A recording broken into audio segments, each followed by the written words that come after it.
President Bush has said that whipping terrorism is the new focus of his administration. He's vowed to devote all of our country's resources to retaliation. Philip Zelikow is a terrorism expert at the University of Virginia. Professor, welcome back. We're hearing a lot of stepped-up rhetoric. You heard Senator Torricelli talking about let's declare war on everybody who's been involved. In a logistical sense, in a practical sense, in a military sense, are we getting way ahead of ourselves here? We may not be getting ahead of ourselves, Bryant, but the American people need to understand the implications of the objectives that the nation's leaders are describing. The nation's leaders are preparing us for a war in an area of fantastic difficulty for military operations. They're describing ending governments that support terrorism. That could mean literally ending the current government of Afghanistan. Which then you have to set up another government. You have to find something to replace it. That's right. And Americans, if they pull out their maps and find Afghanistan, they will find that we have no adjacent countries that are allied to us. We have no bases in any adjacent countries from which to operate.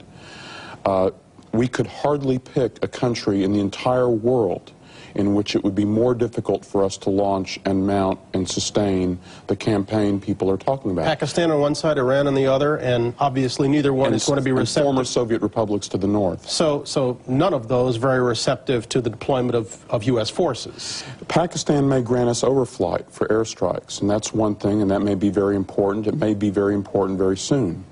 But Pakistan is a staging area for large ground operations where we set up large bases in that region of Pakistan over a period of time would have profound effects on Pakistan's own government and its ability to maintain power if it tried to allow Americans to set up large-scale bases in their country that way. I'm not criticizing the administration's objectives, but I think it's important that the American people understand that this is not a problem that's going to be solved in the next few days with a bunch of airstrikes, and then we declare victory and we're done. So airstrikes either by cruise missile or manned aircraft, those are not reasonable alternatives? They will not be sufficient. In 1998, after the embassy bombings, we fired 70 cruise missiles at terrorist training camps in Afghanistan. And those blew up some buildings, and they killed a few terrorists in training. They did nothing to bin Laden's network. And the administration told the American people it was done, but that was a symbolic retaliation that did nothing to prevent what happened here. That kind of retaliation, that kind of strike, will not satisfy the president's objectives. The president has committed the country to far more than that. And the American people need to understand that this is going to take a long time and require military operations of a kind and variety that they can scarcely imagine right now. Define long time. At least weeks, and depending on the attitudes of local governments, possibly months of sustained preparation for large-scale ground operations in at least one area and possibly more of the Middle East. And if that's what it comes to, should the American public at this point understand that if that's the objective, it is going to entail American casualties of a considerable nature?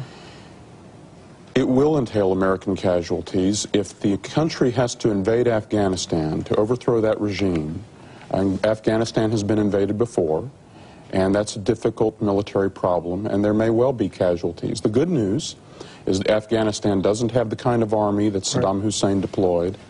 But it's a very hard problem.